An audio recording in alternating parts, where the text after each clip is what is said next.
Hey, this is Mark A. Altman. And this is Darren Doctorman. And this is Ashley Miller. And we are the inglorious Treksperts. Treksperts. And once again, we're back to play our dangerous game for an episode we call The Real McCoy. And we're joined by Dr. David Alexander, who joins us from NASA. He's the flight surgeon at the NASA Johnson Space Center. So you're in for a real treat today. This is what it really is like to be McCoy. We're not messing around. This is a pretty extraordinary. This isn't our usual bullshit. This is this is real space travel and real medicine and all kinds of stuff. No salt shakers. We're gonna science the shit out of this. Yeah, we promise you a really interesting conversation. We had a chance to meet Dr. Alexander up at the Ticonderoga Star Trek set tour, which we went on last year, and it was just a terrific. Darren knew him very well from previous excursions. Just a terrific guy, and you'll hear has a real fascinating story to tell. Before we do that, a little housekeeping. Darren, so I saw on the socials that you were singing the praises of Dead Poets Society that you watched again. Yes. We just watched it again recently as well. That's funny. And what a great movie. Oh my God, it's so good. I forgot how good it is. Did we ever use it? I think we did. I think we had Robin Williams as "Oh Captain, My Captain" for the Captain's Courageous Lightning Round, didn't we? I don't know if we did or not. Of course, it's not Robin Williams, it's Walt Whitman, but they call him Mo Captain. They call him Mo Captain from obviously. But I and I don't know if you saw there's a lot going on with the Saturday Night Live 50th anniversary. I had never seen the parody of Dead Poets Society, Mr. Bunting's whatever, which is hysterical. I don't think I've seen it. Oh my gosh, it's brilliant. They did a parody of Dead Poets Society. They showed a snippet of it on the anniversary special, so we looked it up on YouTube, and it's hysterical. So, and they nail it completely. So if you have a chance, you should check it out. I think you really enjoy it, or be deeply offended. I'm not sure which. Well, probably both. And speaking of movies, you know what else I forgot about? Isaac and I were watching the other day. We were watching Zodiac, the David Fincher movie, and I forgot that Brian Cox plays Melvin Belli, and there's how we left this out of our best pop culture references. There's a great line where the guy turns to Melvin Belli on the air and says, "You were really great in Star Trek last week." Oh my God. Yeah, everyone over there they're good people over there at Star Trek. And it was a whole conversation about it. The children shall lead. It's the most interesting take on the children shall lead ever depicted on celluloid. So if only David Fincher had attempted to recreate some of that for Zodiac, that would have been amazing, right? And David Fincher doing a little bit Star off the track, though. Yeah, a little bit off the track. Yeah. Indeed. So we've been getting so many comments and letters and socials about the holiday specials, even weeks later. And our good friend, good listener, a good friend. We don't know him, but he's a good listener. But he could be a good friend someday. Woodrow Wilson sent the nicest letter. I have to share it with you. I think this really summed it up. So this is from Woodrow Wilson, not the president, the former president. That was but he's been, long-time listeners will recall that I met him at the LBJ Library down in Austin when we were down at GalaxyCon Austin, and he has been, I think he came to another convention that we were at, and he said, he did. He gave us those lovely gift bags. Yep. And he's been very generous, and so he sent this letter, which I think is wonderful. I'm going to read it to you. Thank you for another year of marvelous holiday specials. I thoroughly enjoyed all 10 episodes, especially the rebuttal coda. I started writing an email and realized it lacked coherence and structure, so I decided to convert it to a top 10 list to complement and honor your outstanding broadcast. Like many folks, after the recent presidential election, I was in a pretty dark depression, and these podcasts absolutely brought me large qualities of joy and even hope. The greatest lesson of Star Trek is humanity will evolve and eventually create a more inclusive, compassionate, prosperous future for all citizens of the Earth. We may not experience World War III or the eugenics wars, yet the darkness of the Trump era may go down as equally cataclysmic, and hopefully humanity will survive and the Vulcans will still show up on or near April 5th, 2063. Thank you for your precious holiday gifts of hope and joy. Now I'm going to read you the top 10 list. Are you ready for the top 10 list? I It's don't pretty know. spectacular. We'll see. Number 10. I just like David Letterman. I've always wanted to do this, right? I need a little board where I can slide. Okay. Number 10. Watching Rob drink water from gigantic mason jars. How much water does Rob drink every day, and how could he not need to go to the bathroom during the show? See, that's the Hey, thing. that's- That's number 10. The Robservatory has a seated latrine. That's right. He's sitting on a toilet the whole time. That's really funny. Okay, that's a good question. So number 9, Mark's idea of top 10 Trek teasers list and his conclusion that Tomorrow is Yesterday had the best teaser ever. No nonsense setup explanation necessary. Maybe number 2 is cause and effect. And you know what? That would be number 2 on my list. Actually, he's not wrong. I don't know about you. What would your number 2 top Trek? Yeah, I think that cause and effect would definitely. I've never calculated it. You've never bothered to calculate. They are astronomical. Okay. Number 8, Darren's recounting of watching the new Unification film at Ticonderoga with Bill Shatner and describing Bill's reaction, as well as all your comments and reactions about the Unification film. The brilliant term tome poem is now in my vocabulary. Ask questions and don't spoon feed the answers. Very nice. Very nice. Number 7. You ready, Ash? Yeah. This one's coming to you. Ashley's consistent inclusion of Lower Decks episodes in the countdowns. Modern Trek has 2 humans that absolutely understood Star Trek, Terry Matalas and Mike McMahon. For Paramount not to give both of them live-action series is an abomination to humanity. How good could Star Trek be if Paramount handed the keys to the kingdom to Ron Moore and Mike McMahon? Battlestar Galactica, Lower Decks.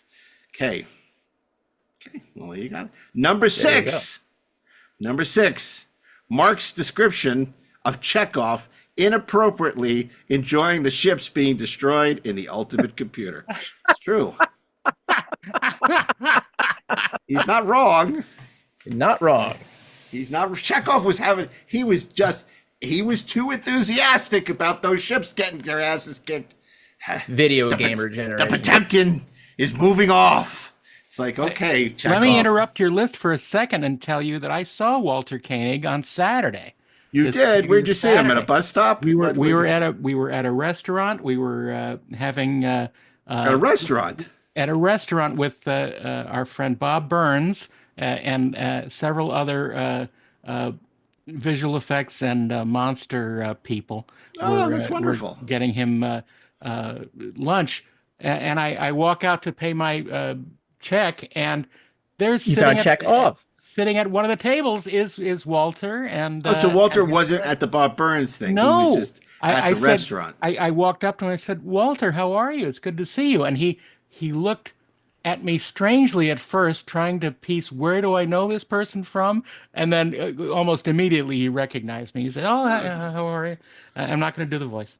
And I told him, he and Bob Burns had been friends for many, many years, and they hadn't, they sort of had a bit of a falling out a few years ago. So I just thought I would say, Bob Burns is sitting over in the other room there. He says, "He's here?" I said, yeah. If you wanted to walk over and say hi to him, I think he'd enjoy that. And he immediately went over and said hi. It was very nice. They had good. That's great. Nice, brokered the peace. Nobel Peace Prize goes to Darren Doctorman. Or I don't know, maybe the Organian Peace Treaty. Maybe he's like a little Organian. Maybe. But it was great, and I was glad to see Walter and Bob. Number 5. The thoughtful analysis of top 10 spy episodes absolutely demonstrates Rob's excellent point of how well Section 31 was dealt with in Deep Space Nine, yet was completely botched and bastardized the Discovery in the Section 31 movie. Additionally, in the rebuttal episode, Mark made a great point about how the Section 31 movie used name-dropping to exploit the goodwill that the characters have to emotionally blackmail the audience into loving the modern versions of these thinly drawn characters. Okay. Well said. Number 4, Mark's analysis of Kirk and Kor not being besties that wouldn't have drinks with each other, and Kirk not liking Klingons was excellent. Quote, Kirk realized he was wrong about wanting war, not that he was wrong about liking Klingons.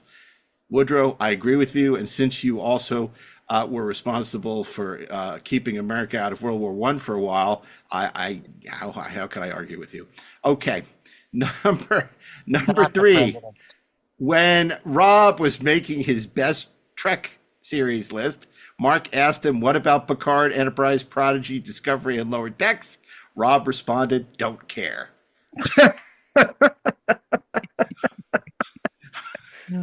2, Mark's introduction to the Guilty Pleasure show was the perfect balance of empathy, sensitivity, and inspiration.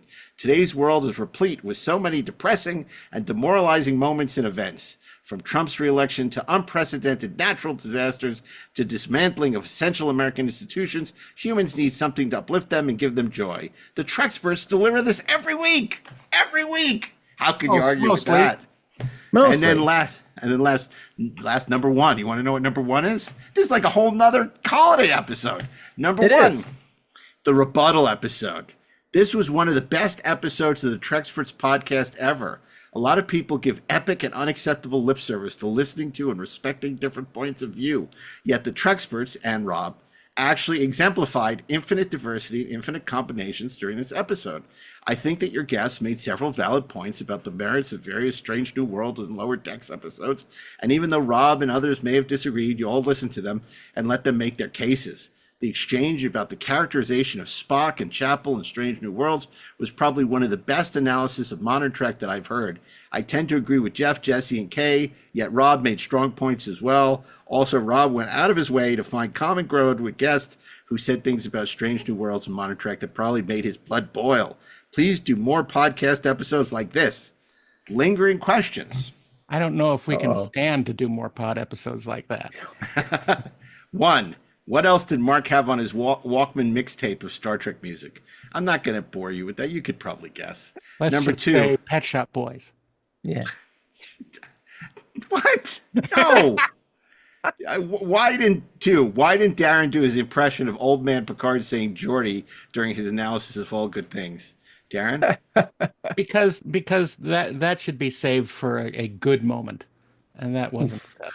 Number 3, how is Ashley not seen the end of Battlestar Galactica?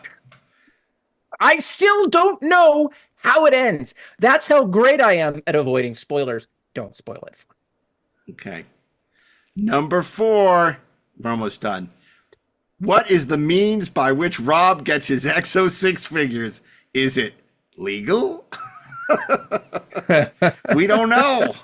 If we knew, we would do the same thing. She'll make it legal. Yeah, exactly. Okay, and then he wants to know when will the following Treksperts podcast episode occur? Are you ready? Greetings from Jeff Bond's garage. Well, that would have to be visual. I don't think we could do that just audio. Like, that really needs to be, that's a visual thing. Plus, I don't want to drive all the way to the valley. I sure as hell don't. So, B, the continuing adventures of Mark's plumber. Yeah, I don't think so. I think we're done with him, to be honest. I think I've had enough of him. I've had enough of you. C, All Good Things 4K and Blu-ray with Rob Burnett. Oh, this next one's good. Go climb a yacht rock, sailing through the epic documentary. Either that or the captain's yacht rock. I kind of like that. Yeah, that's good. E, where is Library? Mark's reactions to Rob's allusions to Star Trek books. Yeah, we're not doing that one. You're cordially invited. Rob Burnett's Vegas cosplay wedding. Yeah, we've talked enough about that. I don't think we're going to talk about that anymore. The production values on that alone would be astronomical. Yeah. Plus, we I have respect to Yelena, I think. But anyway, you know what? We got this great episode that we're to share with you.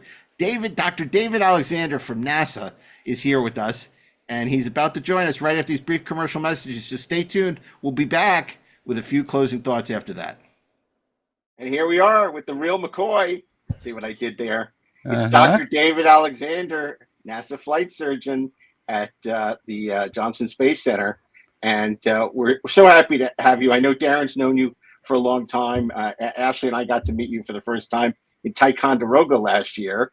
And we have so many questions, but given the fact that Roberta Flack died today, Is it possible to kill somebody with your song? It's not, is it?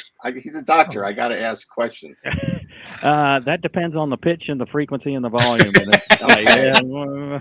I've got a great pitch. Oh, wait, no, wrong kind of pitch. My bad. No, different thing. So, yes. So look, obviously, this is so fascinating. Tell us a little bit about what it is that you do, because it's not just what people would think when they hear a flight surgeon. It's training, it's care, it's not just the crews, but it's their families. So tell us a little bit about what your job entails. Okay. So first off is getting to NASA, and that's not an easy process in and of itself. So I did a course of medical school, and then I did internship and residency in emergency medicine, and then a fellowship in air medical critical care, which combines critical care inside of aircraft. I then practiced that at Cleveland Metro Life Flight for about 4 years, and then moved on to associate medical director of Stat Medevac, which had 9 helicopters, 5 fixed wing, including 2 of those that could go international. All the time applying to NASA, hopefully, getting the one. And so wasn't making it with that, because they don't tell you all the qualifications. They say, hey, here's your qualifications. Like, I made it. No, you didn't. Right. Okay. So I next moved to the United States Air Force and was assigned to an F-15 squadron as a squadron medical element, and grew a lot, with a whole lot of time in B-1s, F-15s, things like that. And at the end of the assignment, it's like, man, I'm not going to make it, so I need to sign up for the Air Force again. And got the call. It's like, are you interested in? It's like, oh yes. Yeah. And it's just like, so I got the call on Friday, and it's just like, can you be here next Friday? Dropped the leave paperwork and said, see ya. It was interesting with that. But as a flight surgeon, you take care of the fighter pilots, and not only the fighter pilots, but the families, and you carry that with you. Now, the reason that they want a whole lot more experience and stuff like that is because at the time, one of the requirements was to go to Star City, Zvezdny Gorodok, in Russia, the hidden city, as well as recovery operations in Kazakhstan, the Baikonur. So it's out in the middle of literally nowhere. I mean, half the country is just landing zone for the Soyuz and various other rocket particles. Yeah. Right. Yeah, I don't want to be on the bottom end of that one. Because they would do land landings, not water landings. Yeah. So and this is because of the cooperation regarding the International Space Station between Russia, Europe, and the United States. That's why you would go to Star City. Yep. And so that was my first rotation was the Star City, and I mean it is you can't even see Moscow. It was a 5-hour journey to get somebody into Moscow if we had a medical emergency. So we actually set up an emergency clinic and a clinic there in Star City to take care of all the astronauts that were training there, and some of the astronaut training was hazardous. So that we had, spacesuit. The Gidra Laboratory in Russian, and so that's the underwater facility that they dive in the Sokol suit, which is their spacesuit. And so if there was a decompression emergency or anything else like that, we had to handle it on site, and then the initial treatments, and then get them into Moscow and stuff like that to get them treated. All contingency. We've had to transport astronauts into Moscow and stuff like that, but nothing in the training side or anything else like that. And they have one of the largest free arm centrifuges. So that was always fun to see, is that they could actually fit almost the seat, the encompassments, and a whole lot of other stuff inside that thing, and it's just like, that's a huge centrifuge. Was it like kids, in Moonraker? Right? Oh, yes. Roger Moore goes around at Drax's just think of that and multiply that by about 10 times. It's the one where Ed Harris goes like this. Oh, when he's being born. Wait, no. Yeah. So how much of a culture shock is it for you when you go somewhere like Star City? I assume that the majority of the people also speak English in addition to Russian by necessity. actually, we had to get immersed Russian, and then and actually I took Russian lessons over there in Russia, but most of the faculty, we had to have translators and stuff like that. Most of it is in Russian. The astronauts have to do immersion training, and we have to get immersion training prior to going over there, because basically you're on the local Russian economy, so you have to do all your shopping and food preparation and everything else like that, and which was basically a fancy camping trip, but which actually one of the events is that they take them out in the middle of the woods and do survival training in the winter. Right. That's where you learn that Celsius and Fahrenheit cross right at -40. Now, do you have to accompany them, or are you just on call? Okay, so you're there with them. So we're there with them during the day, and so, but they cut you off at night, because they want them to be, get the feeling of being in the woods at night. So they take us away in the late afternoon. We do a final check, and then they have to do the rest of their survival skills. So did you do a smile and wave as you were driven off? Good luck, boys. See you in the morning. Good luck with that one. Oh yeah. So yeah, that was it. So actually, it was a here's a fire hydrant open wide, because also at the same time I was doing shuttle training. So I was the first dual certified ISS and shuttle surgeon to do that. So I did 3 rotations in Russia and came back after the third one. It's like, tag, you're on a shuttle mission. Wow. Whoa. So that, and so depending on the crew, whether it's shuttle or ISS, the sequence is about the same. And so you take care of the crew as a crew surgeon.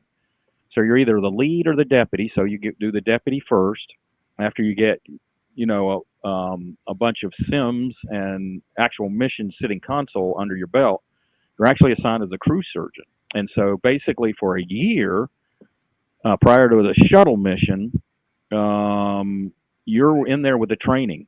You make sure that they maintain their medical certifications, and you literally know them inside out. Literally. So all the scans, everything. And so basically you take them through the certification. In the US, it's called the Aerospace Medicine Board, and so they get mission certified. So you take all their baseline stuff that the astronauts on entrance get, the continual certification, and then the mission certification that goes along with that. ISS is about the same, only that's a year and a half, maybe 2 years in front. But the additional stuff is not only do you take them to the AMB, but you go over to Russia to do what's called the GAMK. So you have to certify them for the Soyuz. So you take them through the contingency drills in the Soyuz, monitor those, and then present them as that. And boy, do you get grilled by the Russians. Oh, we see this sort of problem that occurred when he was 8 years old, and it's just like, yet problem, well healed, well documented. Here's the next one. Well, we see this as a, and so you're grilled. You better know that astronaut for that. And then we follow them for the 6 months or 6, 7, 8 months that they're up there on the space station, and then we do the recovery for a year afterwards. For the readaptation and stuff like that. So all the time we're not only the astronaut representative, but the family representative. So in mission control, everyone's got a mechanical system except for one person. That's the surgeon. We have to take care of the pink squishy bio supercomputer that's running everything. And so that's us. And so, we're normally not the ones speaking up. But if in mission control you hear flight surgeon, yeah, the flight director is looking, going, uh-oh, what does he want? Because usually that's not a good sign if the flight surgeon's speaking up. Right. And so you take them through mission control and stuff like that, and then recover them. And then there's a whole lot of stuff with space adaptation that's not really taught anywhere, but that's some of the stuff that we have to learn and adapt and go on from there. And so one of the interesting things is that the ASCAN, the astronaut candidate, the initial physical is 2 weeks long. So, wow, that's a long time to turn your head and cough. That's crazy. Yeah, how many times can you turn your head? But we literally brain scans, MRIs, CT scans, laboratories. It was funny that my first time I did it, and it's just like the nurse comes down the hallway, and she points a finger and says, not yet. It's like, hun, let's put it this way. When I tell you to get naked, you get naked. Because they are going to look at every single thing. And she closes the door, and then she looks at me and goes, all right, I turned on the Southern Charm. The rest is up to you. Yeah. He has no idea what's going to happen next. And it's just like, okay. And we do very, very, very thorough exams and stuff like that. They go through physical, mental, a whole bunch of batteries and stuff like that. How much of that thoroughness is because of concern for the astronauts themselves, and how much is for concern that that NASA doesn't get blamed for something? It's principally for the certification that they can become an astronaut. So Right. space is not friendly. Right. And it does a whole bunch of stuff. So all of that is making sure that we get a very healthy subject that can do everything in space, everything, from being inside the spacesuit, that's an adventure. So it is principally to make sure that we've got a good astronaut candidate that can go for a long time in space. But the big thing is that if there's a contingency up there, we need somebody that is healthy and can compensate. And can adapt. So it's not a selection, it's a filtering process. So that when you make an astronaut selection, you know that you've got a candidate who will be able to handle it. Yep. And so basically you take them that step further. That's the big building block. And so it just changes after that. Now, mission certification, that's to make sure that they're ready for the mission. The spacesuits here on Earth are really tough on the shoulders and the upper body, because this is your range of motion is right in front of you. Is if you reach out straight in front of you, about 10 degrees laterally, and about you can't even grasp your hands. Jack off. Oh no, sorry. Oh, come! I cannot. But that changes in a 0G and depressurized situation. Right, and so basically the spacesuit blows up. Right, and so you're actually fighting the spacesuit to move around and stuff like that, because it's vacuum outside. So it's a workout. It is a workout. And is there a way that can be simulated on Earth? That's the NBL, the Neutral Buoyancy Lab. And so basically the entire representative modules are sunk underwater, and it's 45 feet deep. So a lot of the flight surgeons act as safety divers. So we actually have to have mixed gas certification. It's not your normal Dan dive down in the Bahamas or whatever. We're actually mixed gas, so we can be down there for longer. And then we got the safety pallet and check it off, and it's just like, and so we're in communication with the divers, and so if they're upside down for a long period of time, that's impingement right on the shoulders. And so we time them, and it's just like, all right, give them the sign, flip them over, and they'll reorient them so that they don't get shoulder impingement and stuff like that. And what we find out is that these guys are usually athletes before they come in.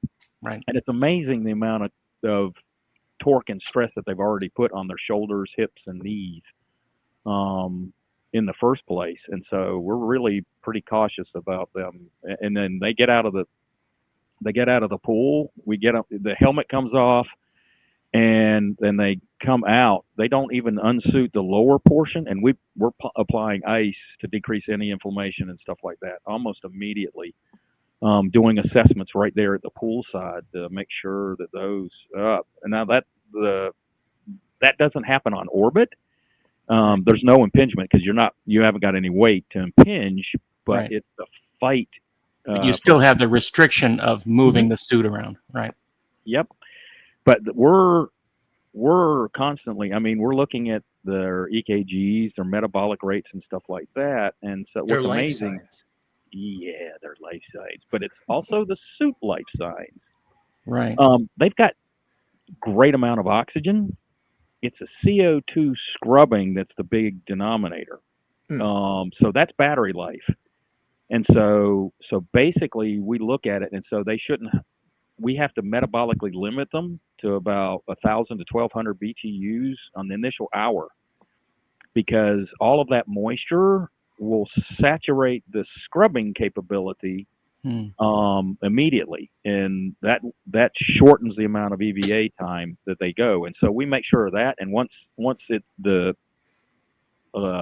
suit is accommodated, it's just like, all right, 8 hours, go for it. We got plenty of oxygen and stuff like that. But you're not necessarily attached to the ISS now, right? You're on a different track now.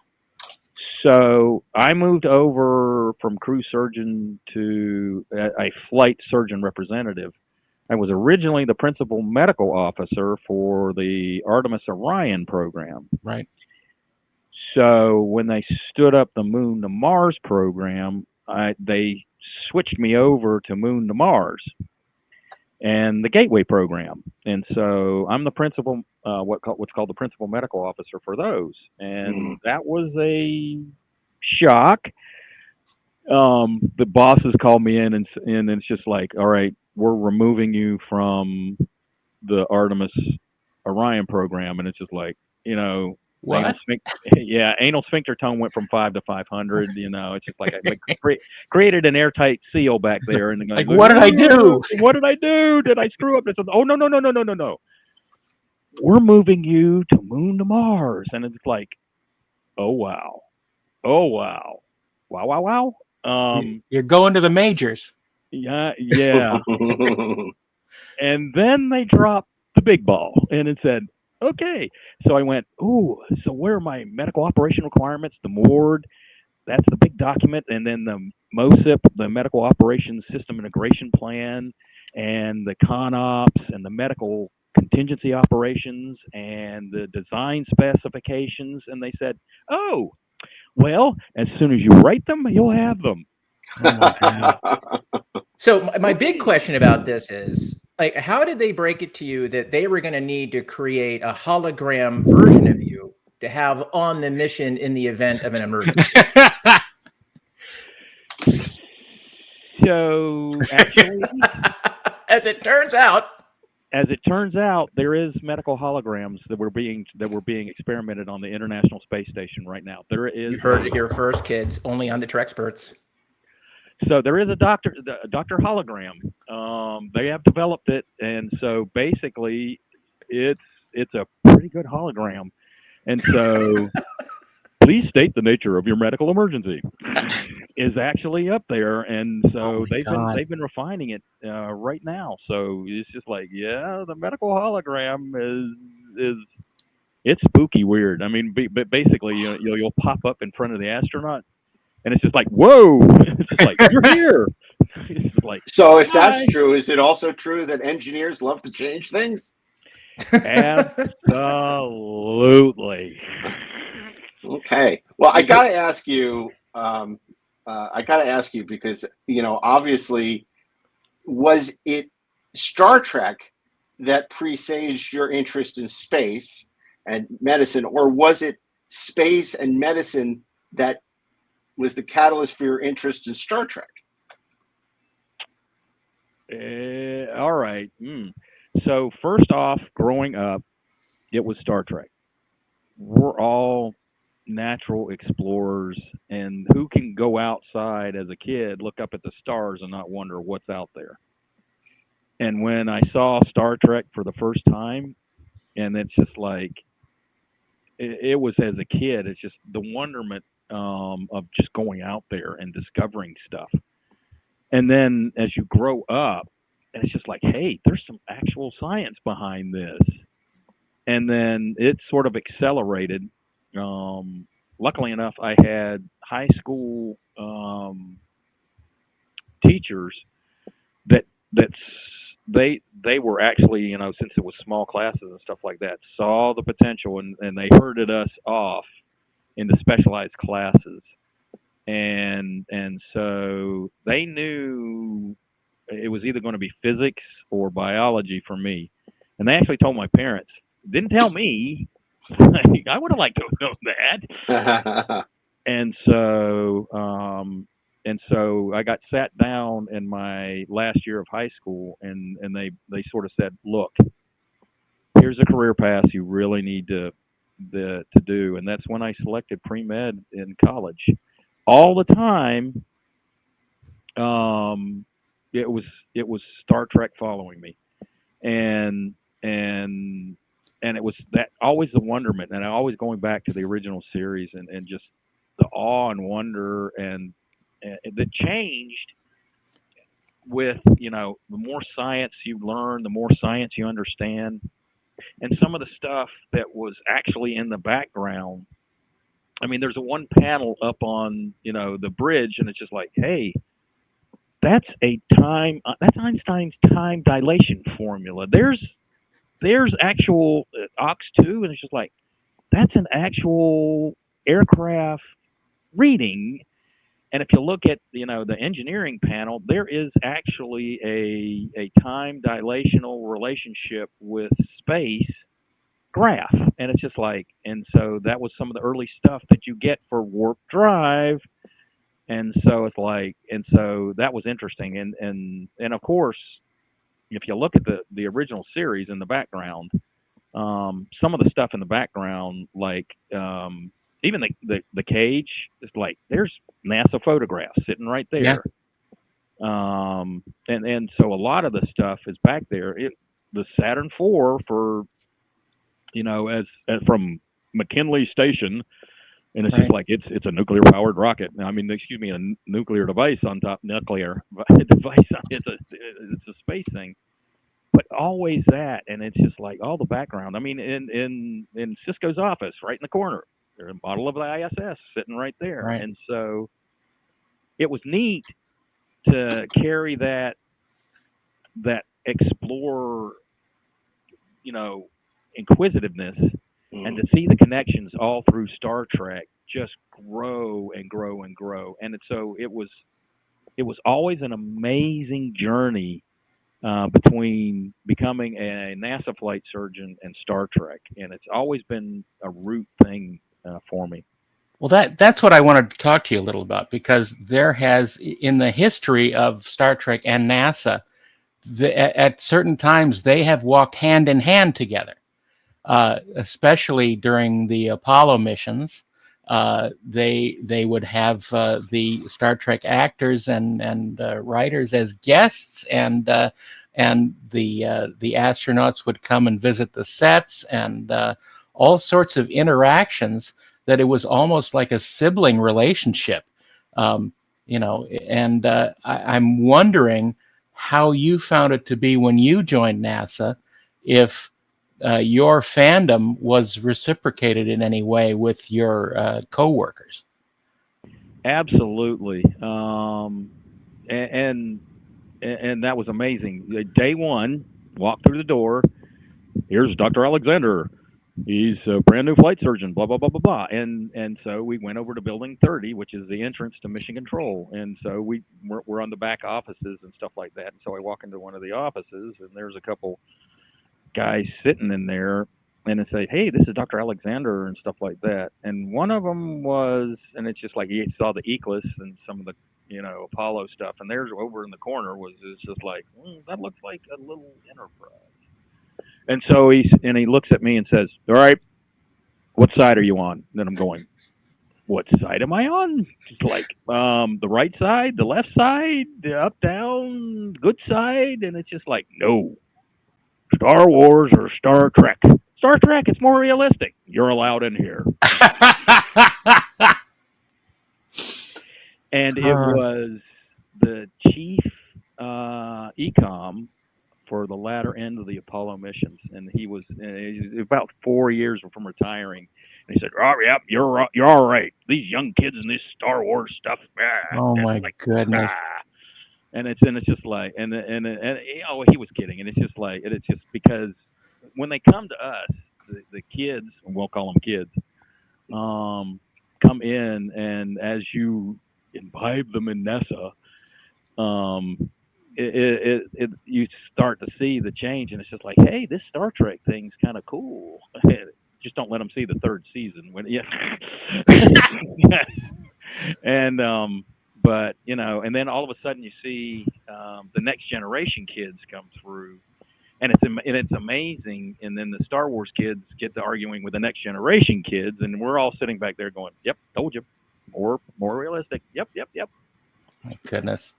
Now it's interesting because obviously Star Trek has been praised for its prescience. What have you found working in this world that Star Trek really got right?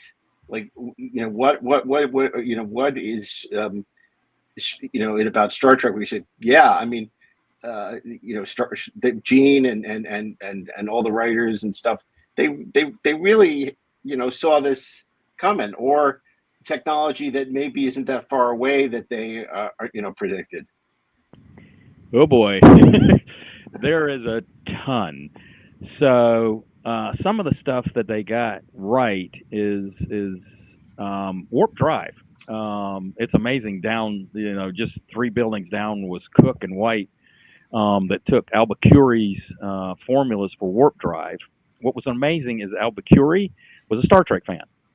Right. And so he was in astrophysics for years and years and years. And he said, there's got to be a way to do warp drive. And so he had been working a long time on some theoretical stuff. And he basically closed himself off. And over a weekend, developed a warp sequential formula for warp drive. And creating a warp bubble and then moving it. And it's like, and then it was just like, there's one little problem. It required like 3 to 4 massive black holes to power. Like, right. Ooh, that's a lot of batteries. That's a lot of stuff. So Cook and White basically said, okay, let's use some conservation of energy formulas. And so basically what they said is that, if you think about a circle, you're at the bottom part of the circle, and another planet's at the other circle. So instead of a warp bubble concentrically coming around that, think about this is that you elongate the bubble lengthwise, bringing the two together, and then collapsing the bubble behind it, pushing you forward. And it's just like, wow, interesting. And so they basically said, we're going to use the warp bubble to push you forward. Same time reference, but push you forward across space. So is it pushing you forward, or is it distorting space? Both. So basically, it's distorting space, pulling the 2 points together. So by laterally expanding the bubble out to the side, it collapses behind you, accelerating you across that short gap. Wow. Kind of like in Animal House when John Belushi has a mouthful of mashed potatoes, and he's like, "What am I now?" Yeah. Okay. Yeah. So now that only required, one or two of our solar suns, our star. Yeah. Way big savings. Way big savings, and it's just like, I grab Thor's hammer. What a savings! Oh yes. So, but it was interesting because at the same time, the collider over in Europe said, "Hey, we've created antimatter, and it's stable, only for a couple microseconds." Right. But they've been building on it, so yeah, they got that right. Wow. So for me, it's just like, where's the boom? Where's the earth-shattering kaboom? It's just like, no kaboom, no kaboom, no kaboom. But yeah, they really do. But some of the stuff that, for me, is some of the research that's being done on ISS, and it's just like, gene splicing and sequencing up on orbit is far easier. There's no gravity pulling it apart. Drug crystallization, and we can actually modify that. And by using the two technologies is in the future creating specific drugs to the specific person. So whatever it is, getting the diagnostics. Oh, by the way, the tricorder exists, and it's a small box, about half the size of your cell phone, that can that the Canadians developed for the tricorder competition. So Right. it can take your blood pressure, it can take your pulse, it can take your respiratory rate, it can actually do some miniature labs and stuff like that, all in a small little box. And that was for the Moon to Mars exploration program. So for cancer, cell cultures can be done quite easily up there, and basically they can look at organoids, which are studies of microorganisms and microstructures inside the cell. So for cancer research, they actually, an intern here went back to this small little drug company, and it's just like, we can't afford to do all this stuff for the Food and Drug Administration and stuff like that. So this came back and said, hey, NASA has these interesting programs that the NIH funds. And so basically what they did is they flew this drug. They crystallized it on orbit and said, yep, it matches the splicing for that RNA perfectly.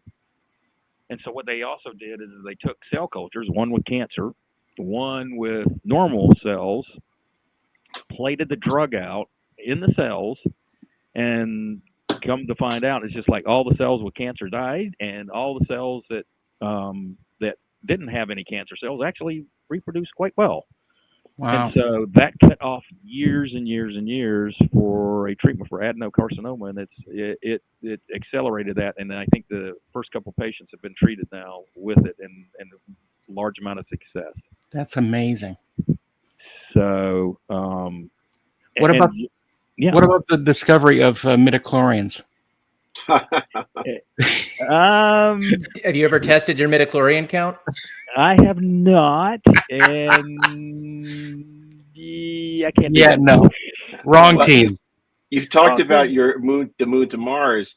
What are the latest prognostications in terms of when we might actually make it to Mars, and what are the biggest challenges and hurdles that you have encountered as you sort of wrestle with this Moon to Mars pathway? Getting there. That's probably the big one. Is that the 9 to 11 month trip is quite a big effort, and so you get there and you have to hit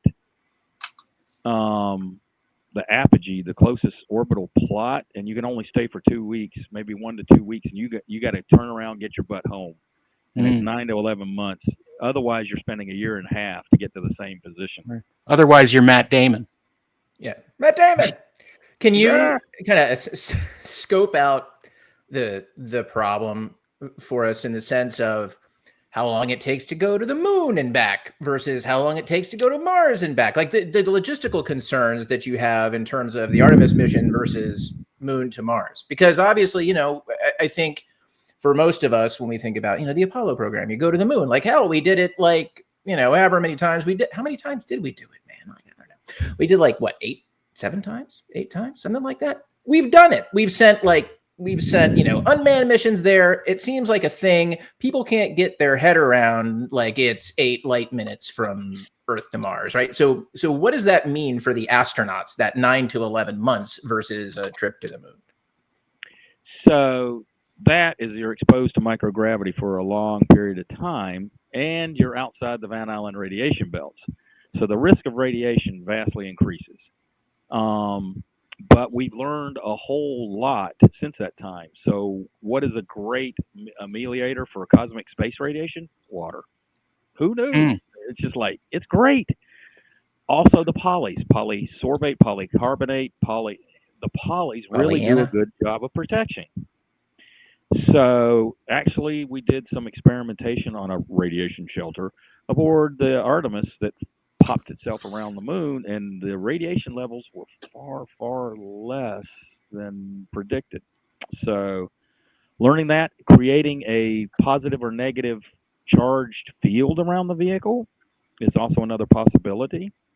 Deflector screens? Exactly. It's an energy field. It's just like, I got my laser shields. So it's that.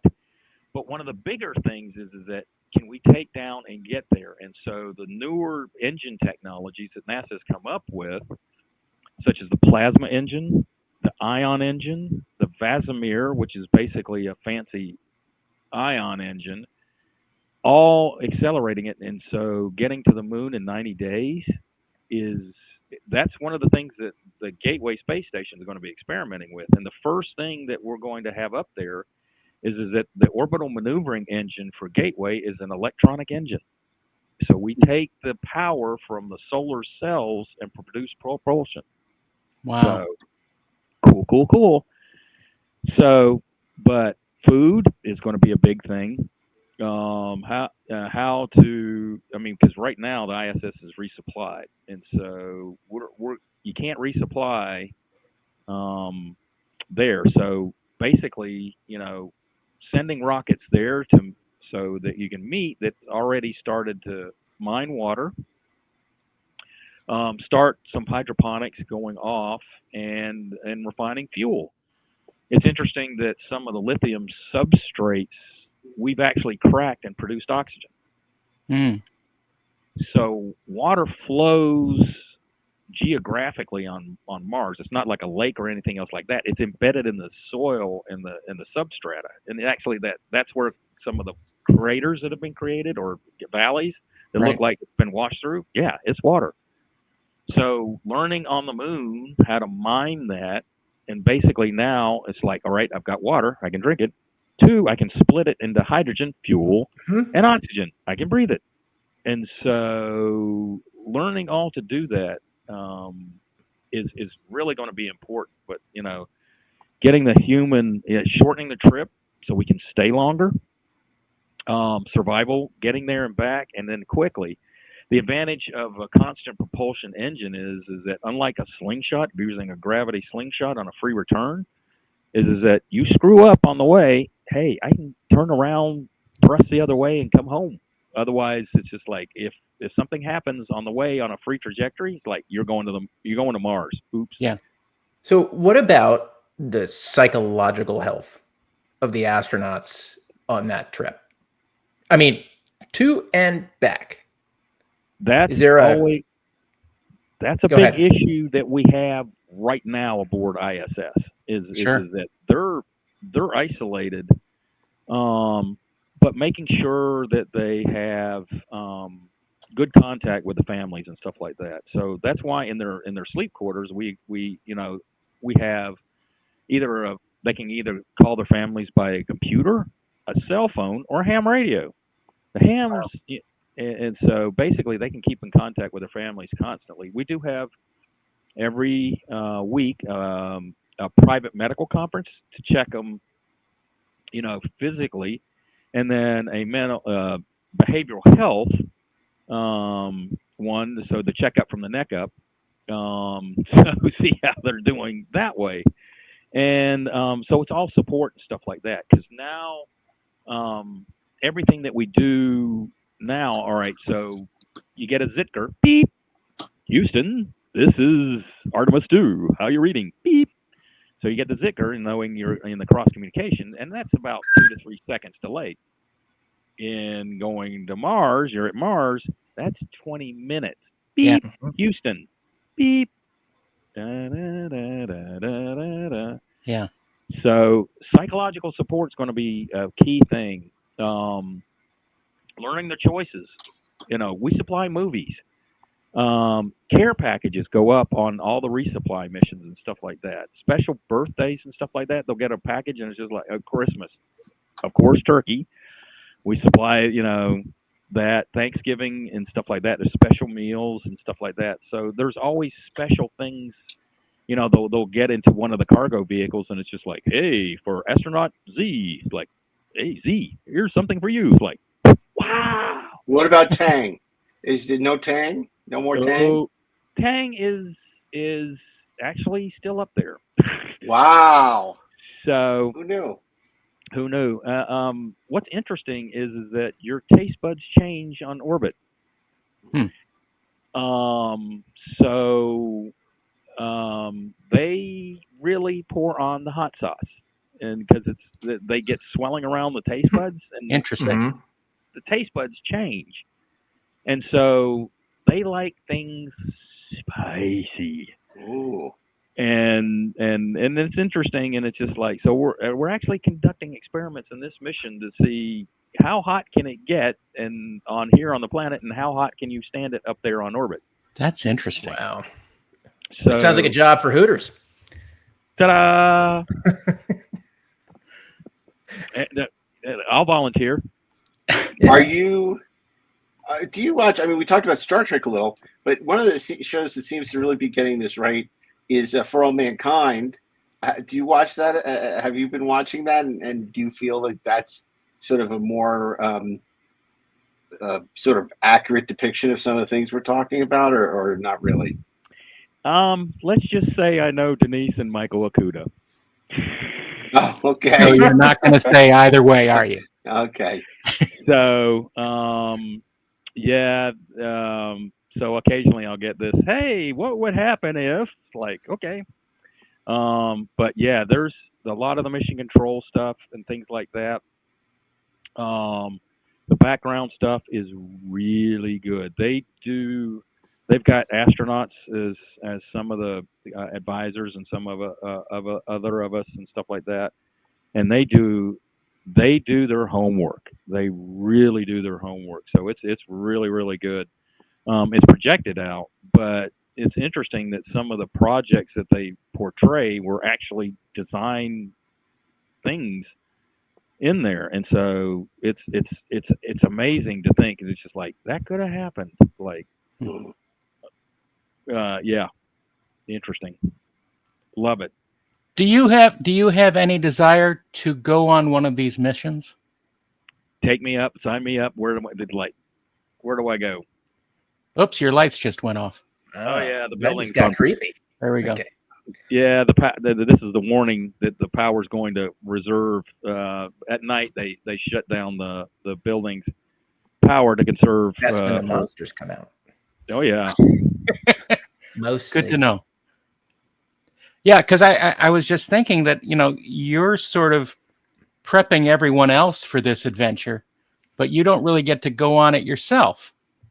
I mean, you have all the responsibilities without any of the fun. Yeah. So, yeah, it's interesting though, because I was lead of the zero gravity aircraft. So they do experiments in the Vomit Comet. Right. Oh God. So I did a whole bunch of parabolas. So I know what microgravity feels like and stuff like that. And it's interesting. And so would I go up in a heartbeat. And it's just like even for a short trip and stuff like that, just to see the stars. Right. Oh god, yeah, in a heartbeat. And I wish that Shatner had stayed up a little bit longer and gotten the eye adjustment to see the stars, because when they go up there, there's a little bit of adjustment to differentiate between the bright Earth and the black of space. Especially if you're looking at the bright Earth. Yeah. Mm-hmm. And so I wish he could have stayed up there and done that. But of course, everybody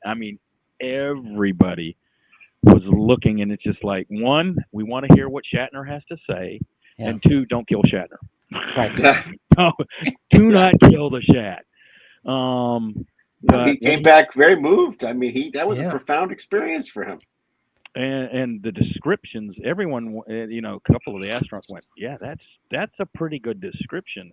Unfortunately, he was in the middle of it, and then all of a sudden they cut away, and it's just like, no, go back. Yeah, that was really frustrating. Yeah, Jeff Bezos wanted to pop the cork on the champagne and interrupt Shatner's revelry, and it was really unfortunate because Bill had so much to say in that moment, and it was so powerful.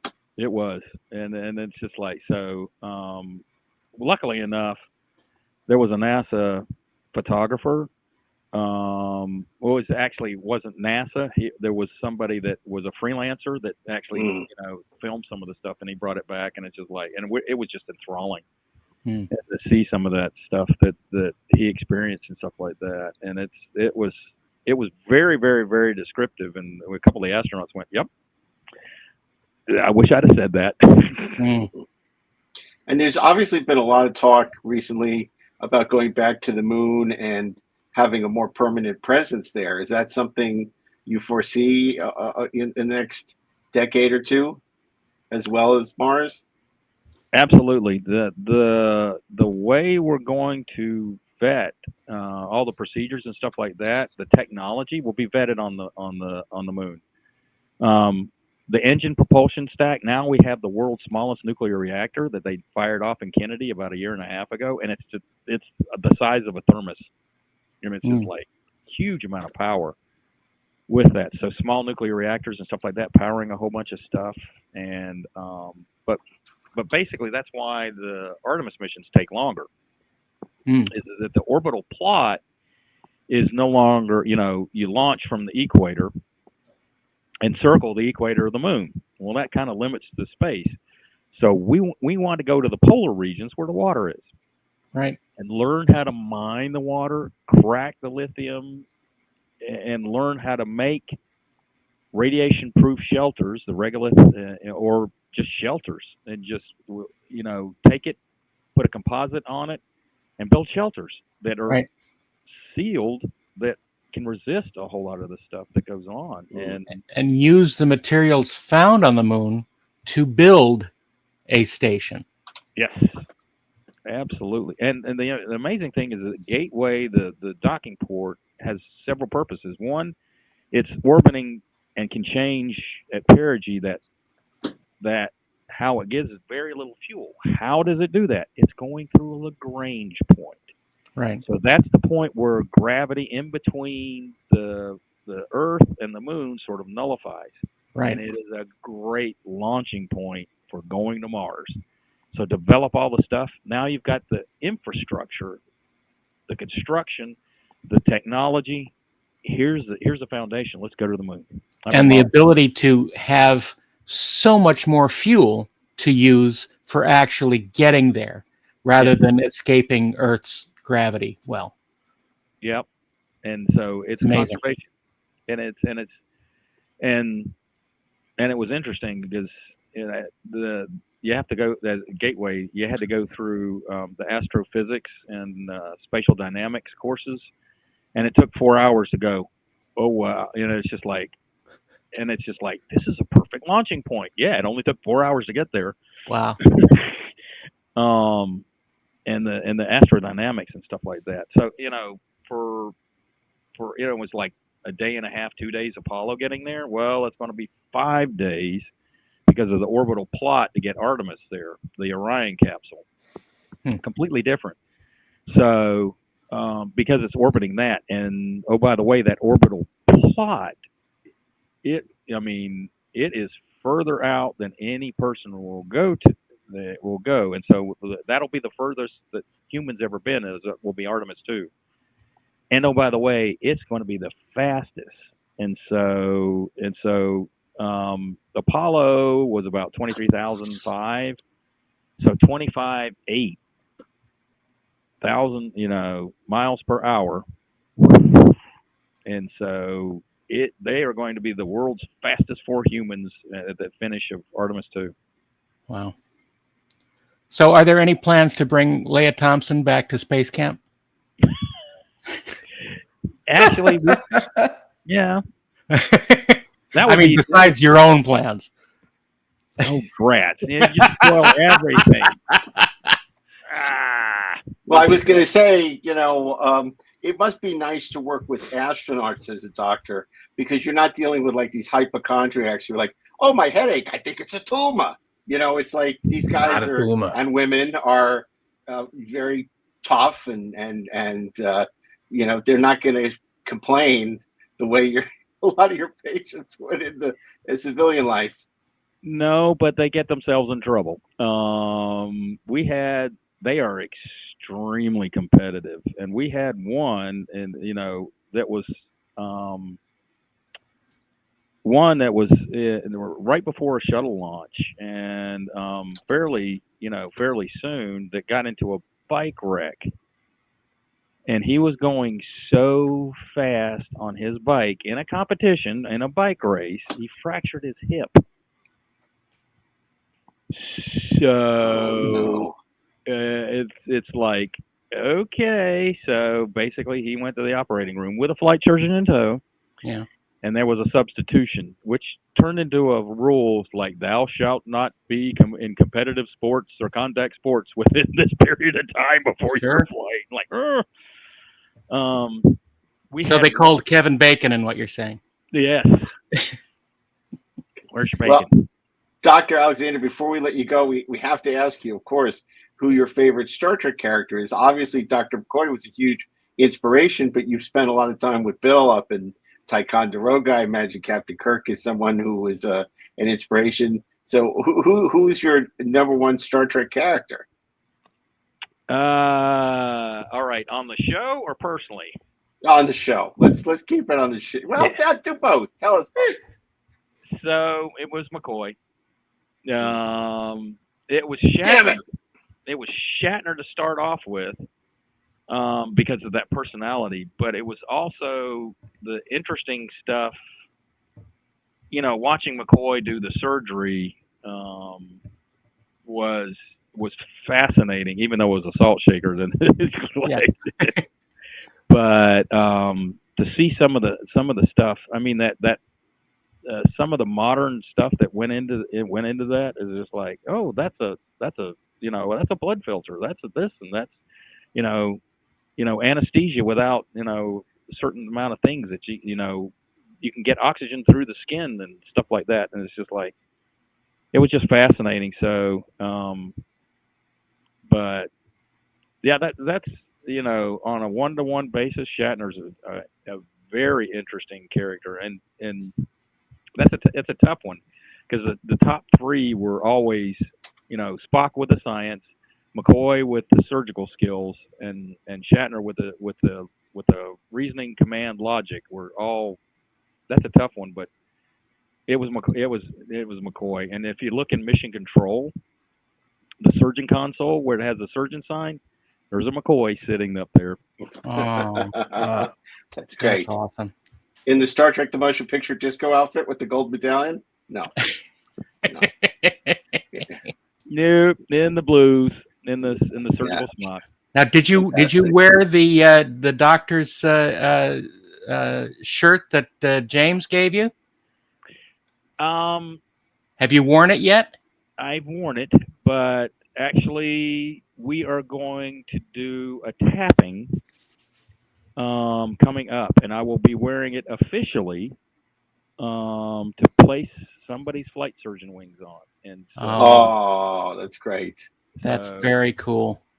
So I got that special request, and so I will be wearing that shirt and pinning somebody's brand new flight surgeon who got his brand new qualification. So I get to pin somebody. That's so great.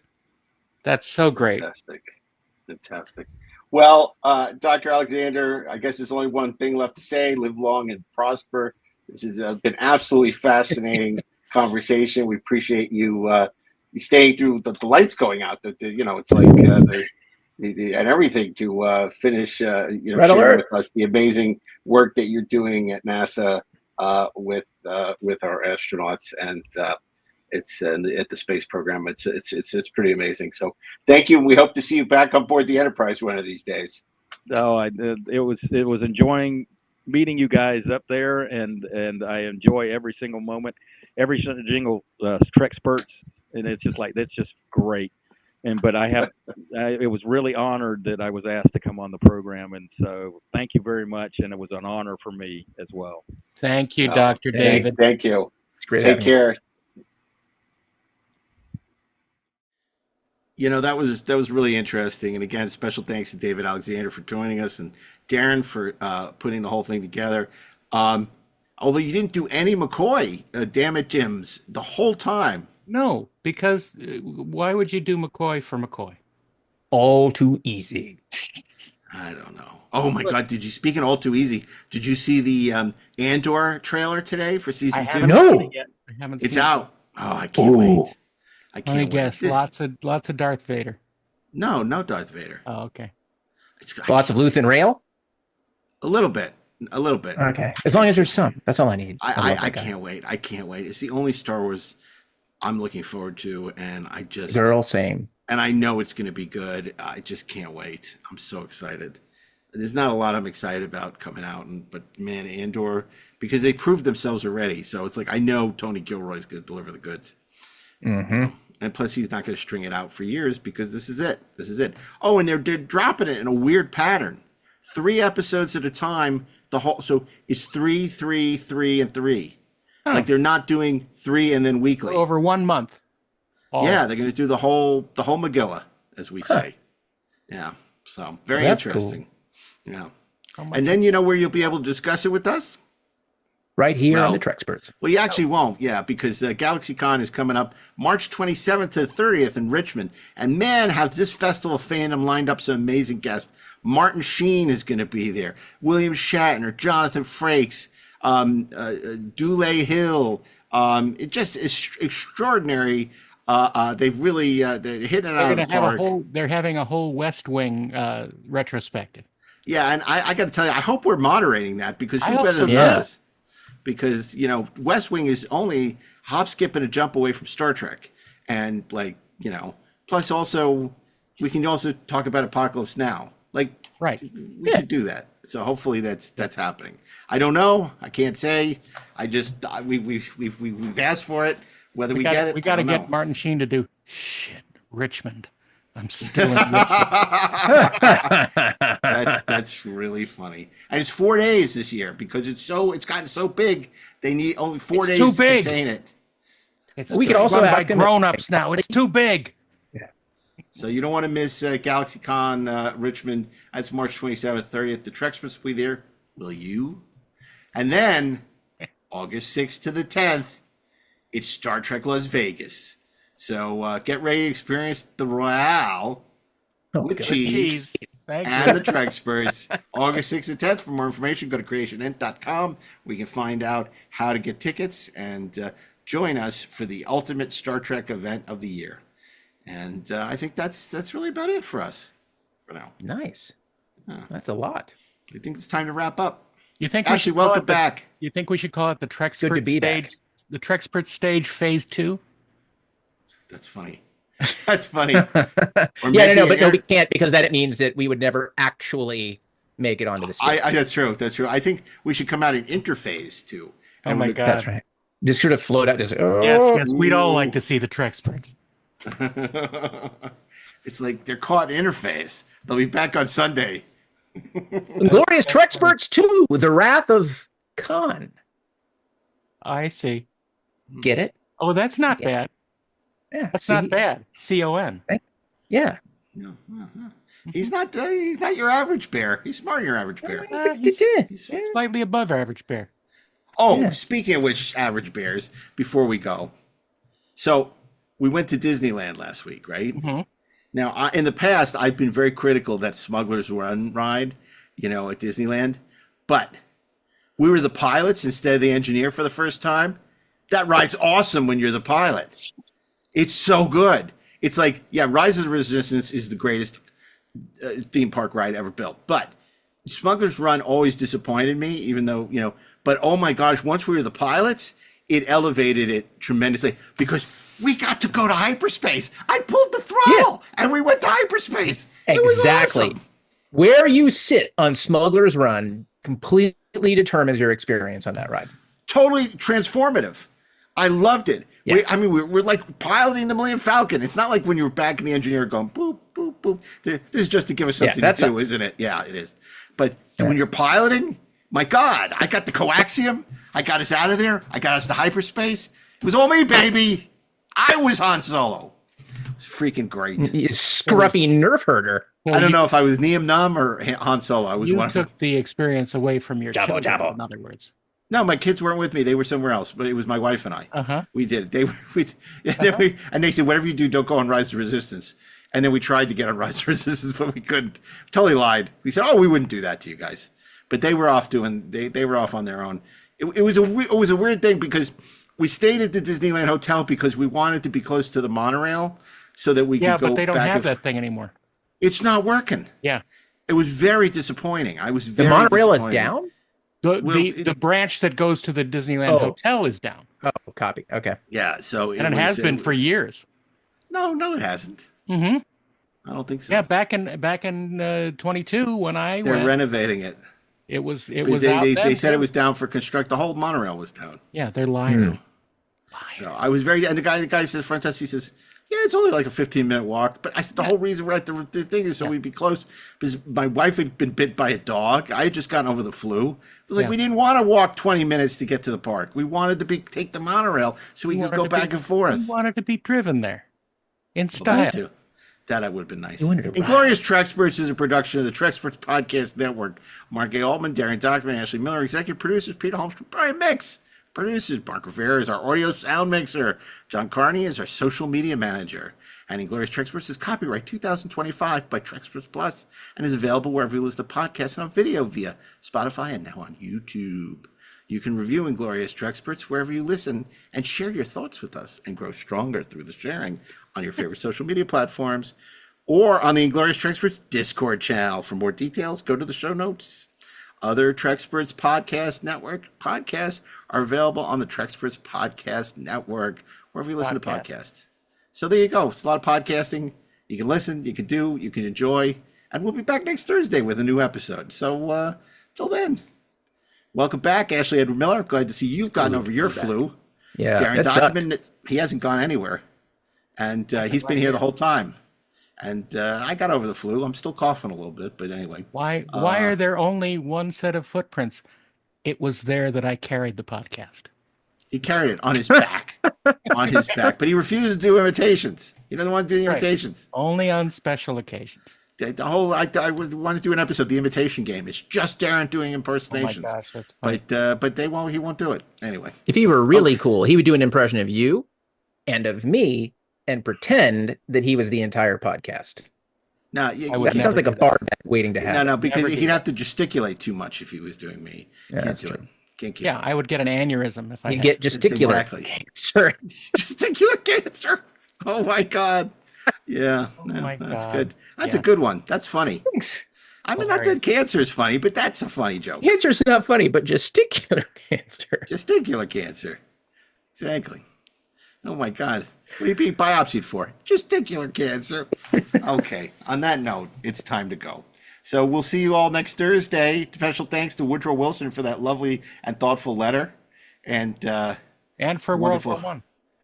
Yeah. The League of Nations. Thank you for that as well. And we'll see you next Thursday. Just engage. That's where you do the sound effect. That's Darren, by the way. You were doing nothing, so I Darren does the sound effect. Darren goes like, shh. I know you think it's like Okay, goodbye. Wish See you is next done. week.